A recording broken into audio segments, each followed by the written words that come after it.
you very much for having me here today. So my topic is British Neo-Romanticism and Greece in post-war exhibitions, 1946 to 1957. This paper traces British Neo-Romantic artists' engagement with British and Greek national identity, both as an imagined space and as lived experience.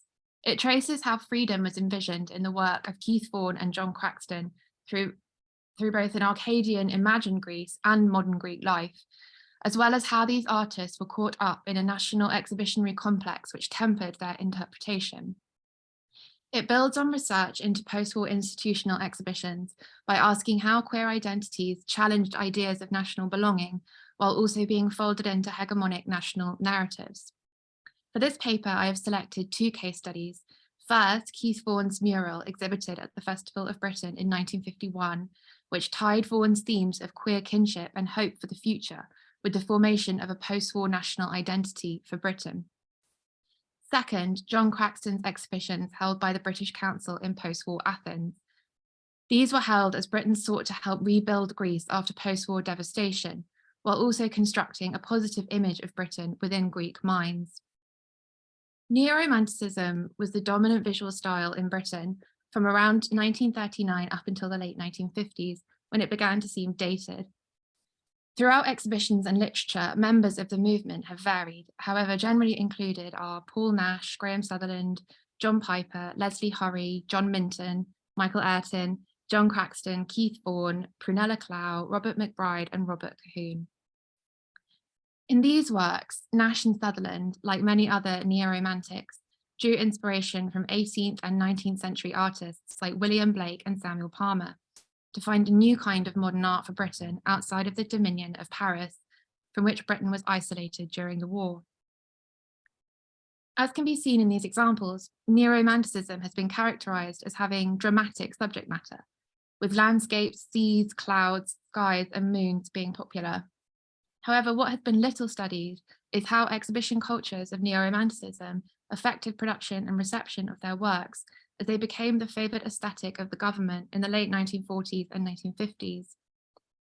Building on recent research on the 1951 Festival of Britain and the British post-war cultural presence in Greece, this paper will argue looking at neo-romantic art within these contexts is fruitful to a deeper assessment of its legacy.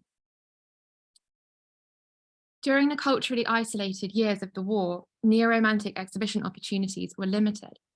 As John Craxton later remembered, during the war, there were only a couple of commercial galleries open. However, after 1945, public exhibition opportunities greatly improved, and these artists formed a key part in these post-war institutional exhibitions, as can be seen in these examples. This tied neo-romantic art increasingly to Britain's post-war identity formation, as they were included in early Arts Council exhibitions and regional museum shows, as well as the 1951 Festival of Britain and British Council exhibitions abroad. The Festival of Britain, held in 1951, was an attempt by the post-war Labour government to bring Britain out of the war and shape the identity of the nation in a new era. By this point, neo-romantic artists were favoured by government-run institutions, and the festival has been described as one of the last great exhibitions of neo-romanticism, with all of the main neo-romantic artists involved in some form.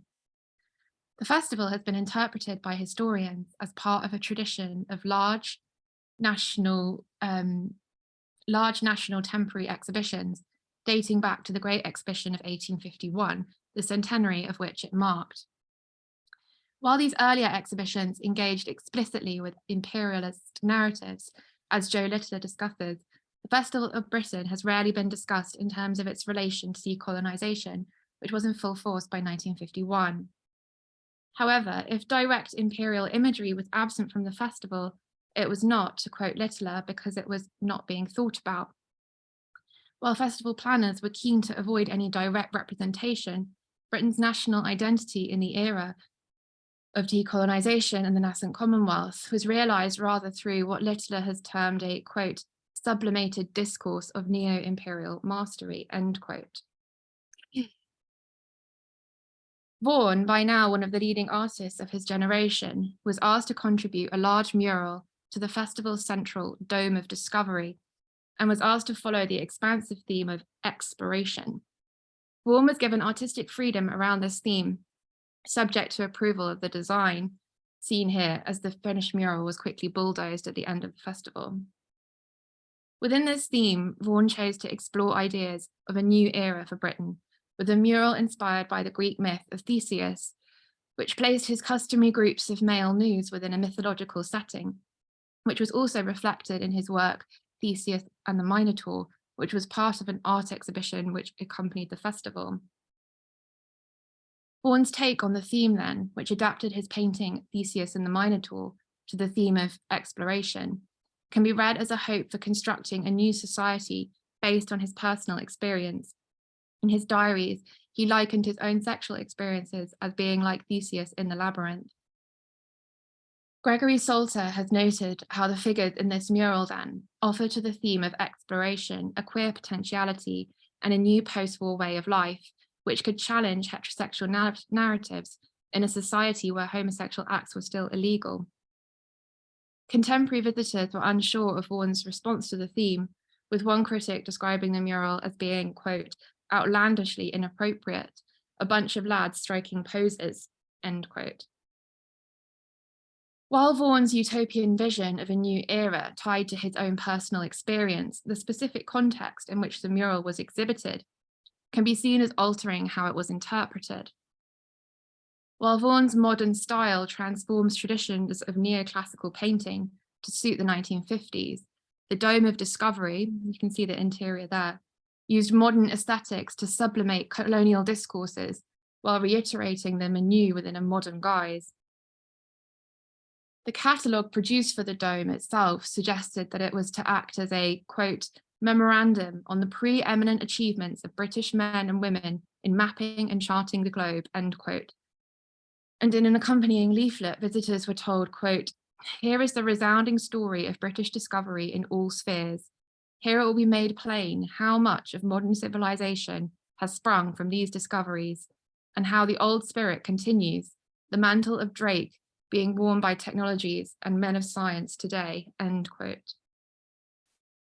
It was within this neo-imperial context that Vaughan's utopian vision was displayed alongside symbols of empire, such as a replica of Captain Cook's ship Endeavour, the first ship to land in Australia in 1770. The modern aesthetics of the 1951 festival that were therefore imbibed with, to quote Littler, quote, older colonial discourses of conquest. This therefore potentially disrupts and disturbs the intended meaning of Vaughan's work. Within this exhibition context then, Vaughan's use of a mythological Greece to imagine a post-war way of life, which might allow freedom for his romantic and sexual life, potentially becomes part of a sublimated colonial discourse of exploration and discovery, as the festival attempted to stress Britain's preeminence without direct reference to empire, while Vaughan also sought to challenge the hegemonic power of the state.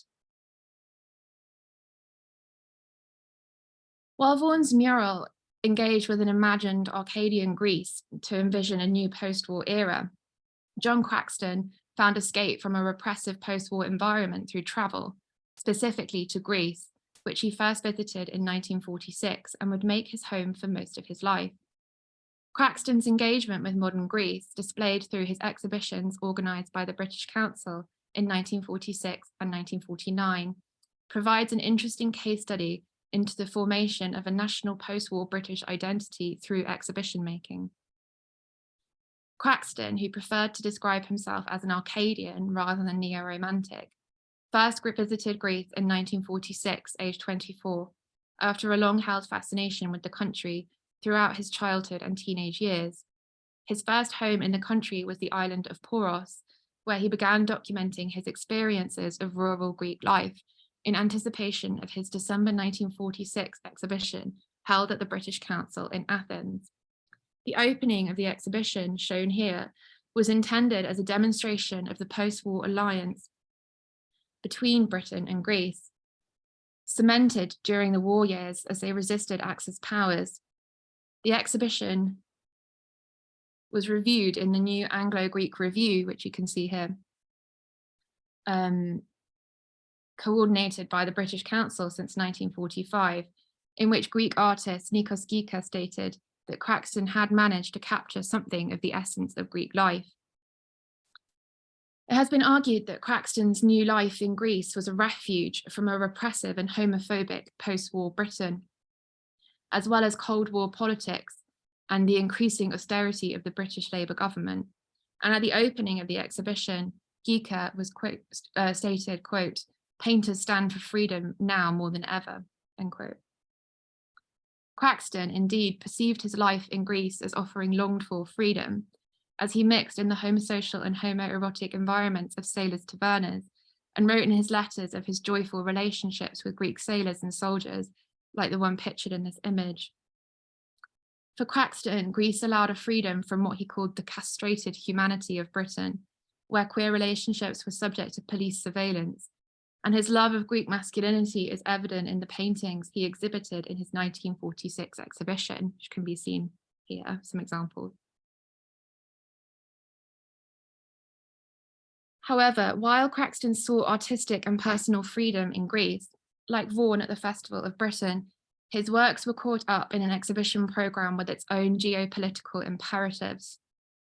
At the close of the Second World War, Winston Churchill had advised that Athens be treated as a conquered city, and the conception of the British as the, quote, saviours of the Greeks during the war, Robert Holland has argued, initiated a renewed quasi-colonial mode in British policy.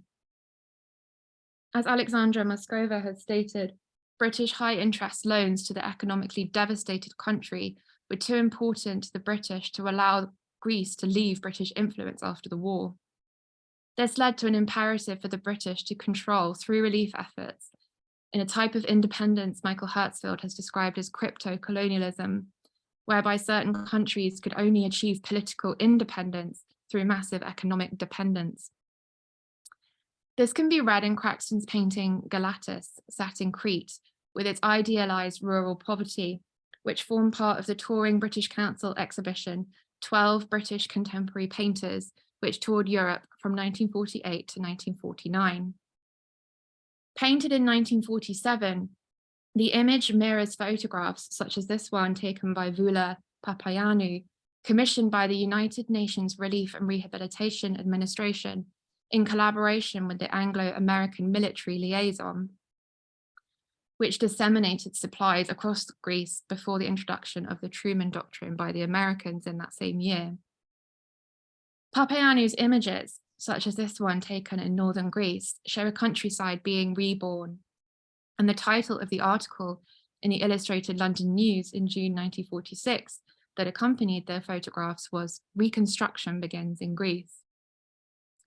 In these photographs, Greece remains, to quote Moskova, quote, "a mythic land with an idealized vision of rustic scenery and peasants, leading a simple but happy life in perfect harmony with nature," end quote, which equally could be said of Craxton's painting.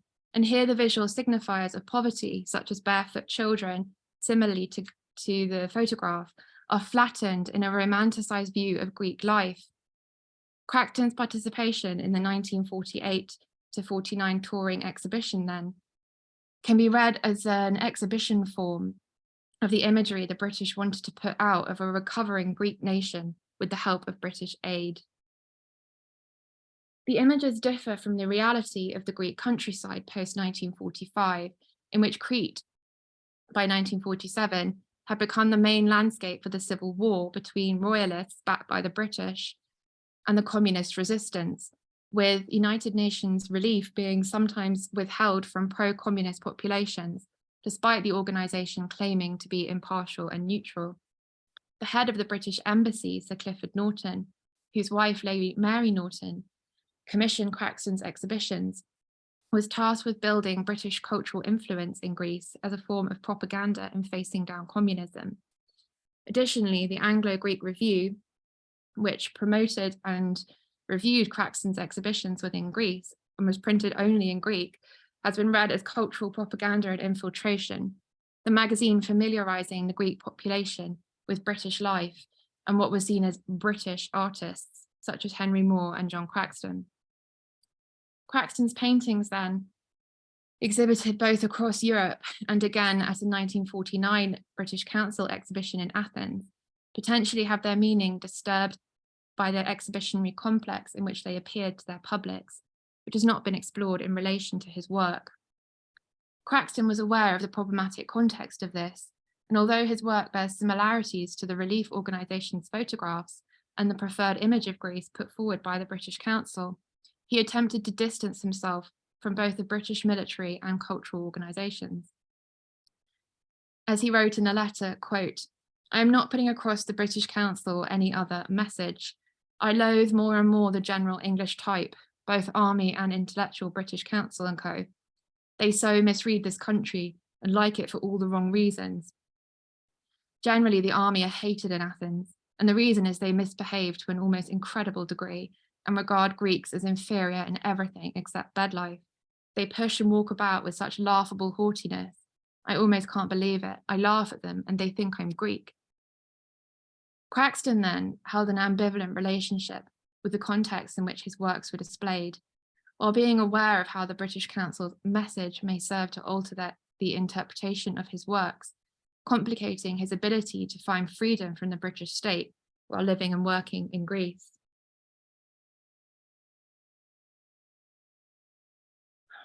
After 1949, Craxton stopped actively participating in monographic British Council exhibitions. However, his work still formed part of the Council's 1953 British Ballet exhibition, featuring designs for Sadler's Wells Ballet, a show in which British Neo-Romanticism was strongly represented, with artists such as Craxton, Michael Ayrton, John Piper, and Leslie Hurry all being included. Craxton's works in the exhibition included his designs for the 1951 ballet performed in London, Daphnis and Chloe, in which he took inspiration from modern Greece. The exhibition came at a key time for Anglo-Greek cultural relations after a plebiscite held in 1950 began a much more active stage in the growing enosis movement, meaning the growing imperative amongst Greek Cypriots and those on the mainland Greece for Cyprus to leave the British Empire and join Greece. As what was termed the Cyprus question continued to escalate, the neo-romantic style of much of the work exhibited was deemed, alongside a Henry Moore exhibition of that same year, an excellent representation of the pinnacle of British culture. A commentator in the Times referred to both when reviewing the Henry Moore exhibition that same year, saying that Henry Moore, along with the Sadler's Wells Ballet, was the ultimate form of propaganda to establish Britain as the leading European country in the arts. British Council reports suggest that the exhibition was well received by the Greek public. However, attitudes towards the British cultural presence in Greece were beginning to shift. As filmmaker Dilys Powell noted in her memoirs, she witnessed in Thessaloniki, quote, "occasionally a sullen face, perhaps sometimes a blank stare instead of the old eagerness of manner. It was like a faint drumbeat in the air." A growing anti-British and anti-colonial feeling, which eventually resulted with the British Council building in Athens being bombed in 1955 and shut down in 1957. Craxton's designs for Daphnis and Chloe then, while intended as a celebration of modern Greek life, had their meaning affected by their display in the propaganda-adjacent exhibition, aiming to form a strong national artistic identity for Britain when Anglo-Greek relations were beginning to founder.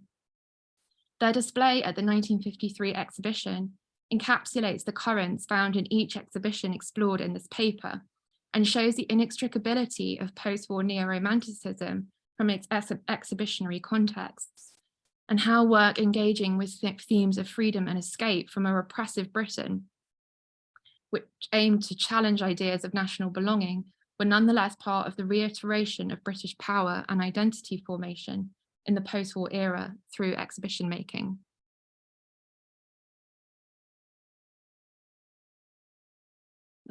And finish.